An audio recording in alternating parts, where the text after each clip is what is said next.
Donc qu'est-ce que l'expérience de Will Graham? D'abord, c'est un jeu de mots par rapport à l'expérience de Milgram, qui est une expérience qui a été entreprise après la guerre pour essayer de comprendre la capacité de soumission à l'autorité des êtres humains, de façon générale. C'est une expérience qui est assez connue, et donc il fallait que je trouve un nom pour les outils que j'ai créés, donc j'ai eu l'idée de faire l'expérience de Will Graham, donc le M inversé donne un W, et qui est plutôt du coup une expérience de liberté, surtout de libre arbitre, c'est-à-dire faire par soi-même, etc., etc. Donc concrètement, qu'est-ce qu'on va trouver là-dedans? Dans cette vidéo, sur la première partie, pendant la première minute, on va survoler les outils pour que je vous explique un petit peu grosso modo ce que c'est, et ensuite je vais rentrer un peu plus en détail pour que vous compreniez concrètement comment les utiliser. Le premier outil, je pense que vous l'avez peut-être vu passer déjà dans les groupes Facebook, c'est l'annuaire nomade qui a commencé à être fait il y a 2 mois à peu près. Alors je viens de commencer la vidéo, j'ai absolument pas précisé les outils, voilà, je suis toute seule à les avoir fait, enchantée, moi c'est Sanoa, donc voilà, on va pouvoir passer à la suite, j'ai complètement zappé. Donc l'annuaire nomade, voilà, j'avais commencé à le créer, à le mettre en ligne, donc là j'ai facilité un petit peu l'accès aux inscriptions. Qu'est-ce que c'est que l'annuaire nomade? C'est tout simplement essayer de faire un réseau solidaire, donc une économie solidaire, plutôt que d'acheter sur Amazon, Google et compagnie ou AliExpress des cadeaux par exemple, on peut s'acheter des cadeaux les uns aux autres parce que parmi la communauté sur les routes, eh ben, il y en a énormément qui sont artisans, qui sont performeurs, qui sont artistes, etc., etc. Sur l'annuaire, vous pourrez directement cliquer sur les liens pour aller sur les pages des uns des autres, sur leurs contacts, etc. Vous avez 2 lectures possibles pour cet annuaire. La première, c'est par secteur d'activité, et sinon vous l'avez aussi trié par ordre alphabétique si vous cherchez quelqu'un en particulier. Et pour vous inscrire sur l'annuaire, bah, c'est très simple, vous vous rendez sur la page, il y a marqué s'inscrire, vous cliquez dessus et vous suivez les instructions. Vous avez un petit texte à copier-coller en remplissant toutes vos informations, et moi à partir de là je le fais. Je mets à jour l'annuaire tous les 15 jours. Si jamais vous vous rendez compte qu'au bout de 3 semaines vous n'êtes pas sur l'annuaire, n'hésitez pas à me relancer, ça veut dire que je n'ai pas vu votre message. Pour vous inscrire, vous pouvez passer par tous mes canaux différents, Facebook, Instagram, Gmail, etc. Et tout simplement, vu la crise économique qu'on est en train tous à peu près de subir, je pense que c'est bien si on s'entraide les uns les autres et que nos thunes aillent chez les uns les autres en fait. Voilà, c'est vraiment l'idée d'économie solidaire. Vous allez vite voir à travers ce projet ou tous mes autres projets si vous vous intéressez un petit peu plus que mon objectif c'est le solidaire, le collectif. Ensuite vous avez un deuxième outil, et non pas des moindres, qui est la bibliothèque, et je pense que ça va faire plaisir à pas mal de monde parce que, je vous explique, quand quelqu'un arrive sur un groupe Facebook ou un forum et qu'il débute en fait, parce qu'on a tous débuté un jour, on a tous été débutants, il va poser toujours à peu près les mêmes questions sur l'isolation, sur bref, toutes ces questions là vous le savez, vous les voyez passer, etc. Et bah il y a des personnes pas très sympas qui vont juste dire t'as qu'à googler du con. Bref, donc moi j'ai tout réuni dans une bibliothèque. J'ai créé cette bibliothèque avec différentes rubriques, notamment une introduction, parce que c'est en fait tout le temps les mêmes questions aussi relatives au mode de vie qui ressort, du style qu'est-ce que vous faites pour travailler sur la route, comment vous faites pour gagner des sous, quelles sont les démarches administratives et ceci et cela et blablabla. Là ça va vraiment être pour faciliter les informations. Je l'ai fait pour des personnes qui veulent vivre sur la route ou qui y vivent déjà, etc. Mais le fond du fond du fond, pourquoi est-ce que je crée cette expérience de Will Graham, c'est aussi pour les personnes les plus démunies qui doivent faire une transition vraiment absolument pas facile entre un mode de vie comme ça et le mode de vie sur les routes. C'est-à-dire que vivre sur les routes, pour beaucoup ça peut être un projet, un choix, un rêve, mais pour aussi d'autres personnes c'est vraiment une situation par défaut parce qu'ils n'ont pas le choix. Et quand on est dans une transition d'urgence, je l'ai été moi-même donc je sais de quoi je parle, on n'a pas nécessairement l'énergie ou le temps de chercher partout les infos. Donc c'est pour cette raison que j'ai particulièrement fait le tri dans la bibliothèque par rapport aux articles que j'ai mis, que ce soit des vrais articles techniques et complets, c'est-à-dire que l'information vous l'ayez tout de suite, que ce soit relatif au gaz, au chauffage, à l'isolation, à l'homologation, etc. pour que les personnes ne passent pas trop de temps à essayer de trouver le bon article, et notamment parce qu'on a 2 phénomènes du fait qu'il y a un coup de projecteur un peu média sur ce mode de vie depuis ces dernières années. Le premier c'est les entreprises qui vont par exemple vendre des chauffages et qui vont faire un article sur leur site sur le chauffage et qui donc du coup vont mettre un article comme ça un petit peu vide la plupart du temps, et moi je ne vais pas faire la promotion d'une entreprise quelconque par rapport à une autre, c'est hors de question. Donc ce sont des articles utiles et désintéressés. Ensuite la deuxième chose c'est que il y a de plus en plus de blogs personnels qui émergent, ce qui est normal puisque voilà, chacun a envie de raconter son témoignage, son histoire, et c'est très intéressant. Mais le problème c'est que souvent il y a un peu de clickbait qui est fait, pour pas dire putaclic, sur les titres. Par exemple comment bien vivre l'hiver dans son van aménagé. Le souci c'est que du coup on est sur une question technique, comment faire ceci, cela, et quand t'arrives sur l'article, et t'as Mickaël et Lucie qui te racontent leur dernière trip au Bardenas en février 2005, à quel point c'était génial, et t'as pas nécessairement l'information dont t'avais besoin. Il y a aussi dans la bibliothèque un grand pan sur l'introduction à ce mode de vie, parce que c'est souvent les mêmes questions qui reviennent, et aussi parce que les réseaux sociaux ces dernières années ont tendu à vendre énormément ce mode de vie. Donc là j'ai tenté de faire une introduction réaliste des avantages, des inconvénients, et tout simplement du terrain réel. Alors cet onglet bibliothèque, c'est pour faire l'intermédiaire, pour faciliter vraiment l'accès aux informations, que ce soit rapide et surtout que ce soit pertinent par rapport aux rubriques, et ça offre aussi une vision globale. Quand on arrive arrive dans ce milieu-là, des fois on est un petit peu perdu, on sait pas l'étendue en fait des informations qu'il faut gérer, de ces domaines, etc. Notamment pour les questions techniques, chauffage, eau, etc., pour les points un petit peu chauds. Ce sont des articles qui sont complets, qui sont très bien faits, il y a des schémas, c'est vraiment pas mal. Donc voilà pour la bibliothèque. Ensuite vous avez un autre onglet qui est la boîte à outils, donc c'est dans le même esprit, et là vous allez trouver différentes choses. Vous allez retrouver 4 briques différentes. La première c'est forums et blogs, donc je vous ai listé les principaux forums et les principaux blogs dans lesquels vous allez trouver beaucoup d'informations, ou alors des blogs ou des forums qui sont très actifs quand vous avez une question précise à demander, etc. Vous avez ensuite une autre rubrique sur les applis smartphones, parce que c'est aussi une question qui vient de façon récurrente. Quelles sont les bonnes applis pour trouver du point wifi, de l'eau, les coins pipi, etc. etc. Donc là vous allez trouver les principales applis qui sont intéressantes à avoir. Vous avez ensuite les groupes Facebook, j'ai listé les principaux groupes assez pareil, réactifs et assez fournis que vous allez trouver sur la plateforme. Et la dernière rubrique de la boîte à outils, ce sont les logiciels de modélisation. Donc ça je vais après vous expliquer l'outil modélisation, mais là c'est simplement une rubrique sur lesquelles vous pourrez télécharger. Donc vous avez soit pour les applis smartphones, soit pour les logiciels PC, des logiciels toujours gratuits qui vont vous permettre de faire les plans de votre van si vous en avez besoin, ou si vous voulez faire des modifications, etc. etc. Du coup, transition, vous avez l'outil modélisation qui va vous permettre cette fois-ci de pouvoir modéliser sur une base de 30 véhicules. J'ai pris du combi PL, du combi PL. T'imagines un combi PL? Non, j'ai pris le combi du combi Volkswagen jusqu'au poids lourd 33 tonnes. Vous allez pouvoir trouver, vous avez différentes références, vous balader dans la modélisation.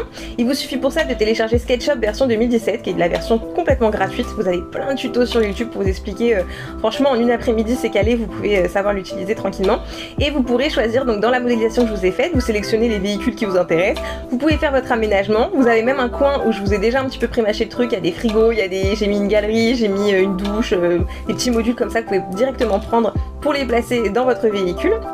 Et vous avez une autre modélisation qui est cette fois-ci celle de mon propre van, tout simplement parce que c'est ce qui m'a été le plus demandé par message, ce sont les plans de Will, notamment la douche. Il y a beaucoup de personnes qui m'ont dit mais pourquoi t'as la douche en plein milieu du van? Donc effectivement j'ai beaucoup de place dans Will parce que j'ai fait un aménagement un petit peu atypique par rapport aux dispositions qu'on voit assez souvent, et parce que je l'ai pas passé VASP, ce qui m'a permis aussi de faire ça. Plutôt que de faire des brouillons pas top avec des cotes un petit peu mal lisibles, etc. Je vous ai fait directement une modélisation à l'échelle au centimètre près, autant vous dire que j'ai galéré. Donc si ça vous intéresse, pareil, vous pourrez la télécharger, la lire avec SketchUp, vous baladez dans ma modélisation, dans mon van, vous prenez l'outimètre et vous pourrez vraiment mesurer le moindre détail, le moindre truc si ça vous fait plaisir ou que vous avez une question. Voilà, donc pour les plans de mon van, j'ai aussi fait une modélisation étape par étape parce que c'est vrai que ça c'était quelque chose qui était aussi demandé, comment j'ai incrusté le plancher, machin, etc.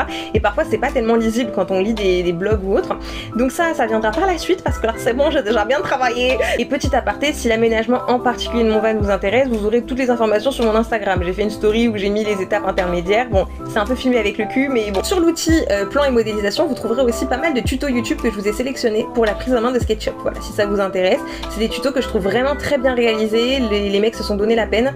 Donc voilà pour les plans et modélisation, si ça peut vous faciliter les tâches. Et enfin, vous avez l'outil se rencontrer. Donc ça, c'est quelque chose qui était vachement demandé. Et pareil, c'est pour le moment, ça n'existe toujours pas. Et je me disais, mais putain, c'est vachement con. C'est comment pouvoir se rencontrer entre nous. On est sur la route et concrètement, on n'a pas vraiment de réseau social dédié à ça. On est toujours en mouvement, on est toujours à droite à gauche et c'est toujours un petit peu à l'arrache. Au début, quand j'ai commencé à faire ce projet, j'ai une équipe de gens qui sont déjà nomades qui m'ont contacté parce qu'ils sont en train de travailler sur une application dédiée à ça, c'est-à-dire s'organiser des apéros comme ça quand on en a envie, pouvoir facilement se retrouver, savoir où sont les uns les autres, etc. Malheureusement, l'application n'est pas encore sortie. Donc quand elle sera sortie, on m'a certifié qu'elle serait gratuite, qu'il y aurait une version gratuite, parce que c'est aussi un point auquel j'insiste, tout ce que je fais et tout ce qui est libre d'accès sur mon site, c'est gratuit et je veux que ça le reste. Donc je ferai pas la promotion d'une application qui est payante. Mais en attendant, comme on n'a toujours pas cet outil là et que il est toujours pas sorti et que je sais pas quand est-ce que cette équipe de personnes va la sortir, et bien j'ai fait en sorte d'essayer de nous trouver un outil temporaire. En tous les cas ça marche. J'ai commencé à me demander est-ce qu'on pourrait pas détourner des applications qui sont à la base pas faites pour ça. Avec mes potes on a essayé plusieurs applications, il y en avait qui remplissaient pas du tout les critères, mais celle-ci pour le coup ça fonctionne. Donc je vous ai expliqué un petit peu, vous verrez sur cet onglet pour cet outil, comment l'utiliser un petit peu correctement, et je pense qu'entre nous ça peut vachement faciliter les choses pour se retrouver. On peut se créer plein de cercles différents. On peut enlever sa localisation quand on en a envie, donc disparaître de la carte et même plus être visible. Et par contre, quand on en a envie, et ben hop, on repasse visible et on est ouvert aux rencontres. Donc ça peut être vraiment... Et donc tout en bas de l'expérience de Willgram, vous avez aussi un autre micro-outil qui est tout simplement le forum Willgram.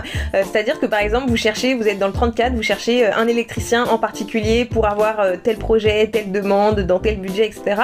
Vous pouvez laisser en fait, c'est un petit peu un mur de petites annonces, vous pouvez laisser ce dont vous avez besoin ou ce que vous recherchez avec vos coordonnées exactes, ne les oubliez pas, pour que les gens puissent vous contacter si jamais ils peuvent répondre à votre demande. Concernant mon van, on m'avait posé quelques questions, comment est-ce que j'avais fait telle ou telle chose, telle finition, comment je m'étais prise parce que j'ai tout fait toute seule. Ces questions-là, j'avais dit que je répondrais à tout ça et je le ferai dans une autre vidéo.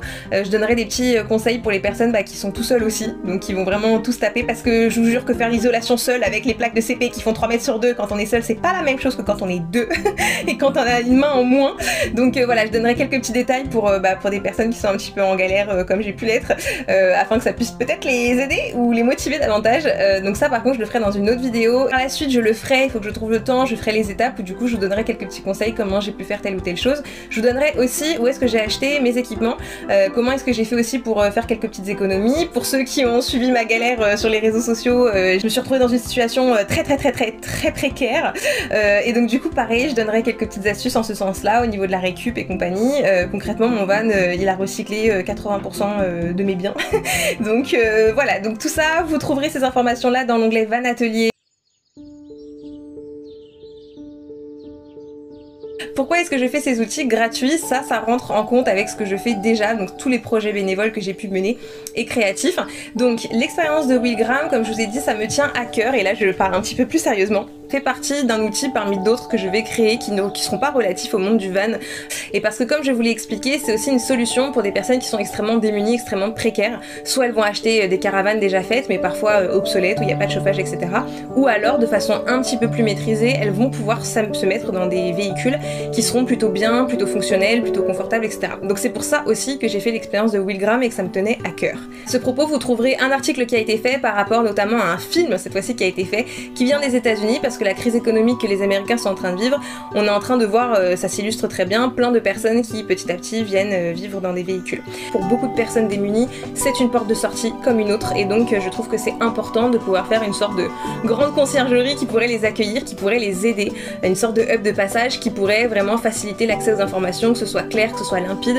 Quand on est dans ce type de situation extrêmement stressante, on n'a pas beaucoup d'énergie pour chercher les infos, pour faire le recoupement, etc. Donc si ça peut aider ces personnes, tant mieux. Donc là c'est le dernier aparté avant la fin de cette vidéo. J'ai ouvert il n'y a pas très longtemps mon association Humanus avant d'avoir collaboré et d'avoir participé bénévolement dans plein d'autres associations jusque-là. Donc encore une fois, si vous voulez voir mes projets, vous pourrez les trouver. Et ça fait par contre des années que les projets d'Humanus sont écrits, et petit à petit j'espère avec le temps pouvoir les réaliser.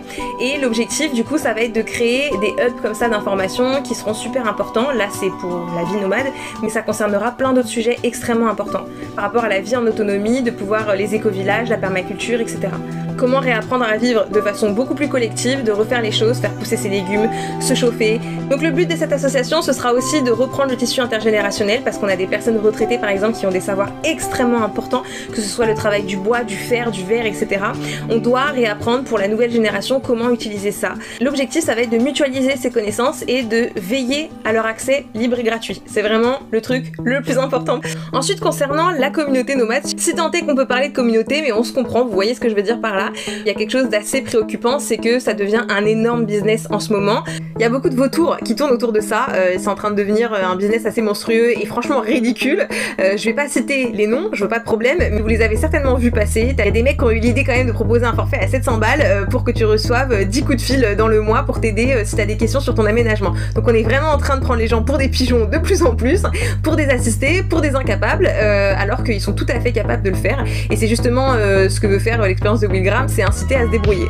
Les retombées là-dessus, les conséquences, elles peuvent être assez importantes, et c'est pour ça que j'avais envie de faire cette espèce d'expérience globale, une sorte de Wikipédia un petit peu du monde nomade et d'être sur les routes, aussi pour participer à la construction d'une communauté solide. Chacun apporte sa pierre à l'édifice.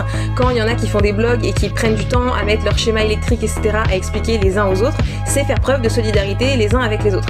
C'est super important, surtout par les temps qu'on est en train de vivre. On sait que petit à petit, on est en train de chasser un peu tout simplement les personnes qui passent sous le radar économique. Et je pense qu'il est capital vraiment que entre nous on commence à être de plus en plus solidaires, plus qu'on ne l'est déjà, pour peut-être par la suite devoir contrecarrer des législations qui vont se mettre en place, qui vont être de plus en plus sévères, de plus en plus liberticides. Si jamais vous avez d'autres initiatives pour la communauté nomade, n'hésitez pas à les mettre sous ce post ou même à me contacter, moi je me ferai un plaisir de mettre ça en avant. Donc voilà les gars, la vidéo est terminée, je vous ai expliqué quels étaient les outils nomades, j'espère que ça va vous profiter si jamais vous en aviez besoin. J'ai lu qu'il y en avait certains qui étaient contents de ne pas avoir commencé les travaux avant ces outils-là. Franchement si ça vous aide, tant mieux. Donc voilà, je vous avoue que je suis contente parce que maintenant que c'est terminé, je vais pouvoir passer à d'autres projets, il me tardait. Voilà, en tout cas courage à tout le monde, que vous soyez déjà sur les routes ou que vous ayez envie d'y être, et à très bientôt.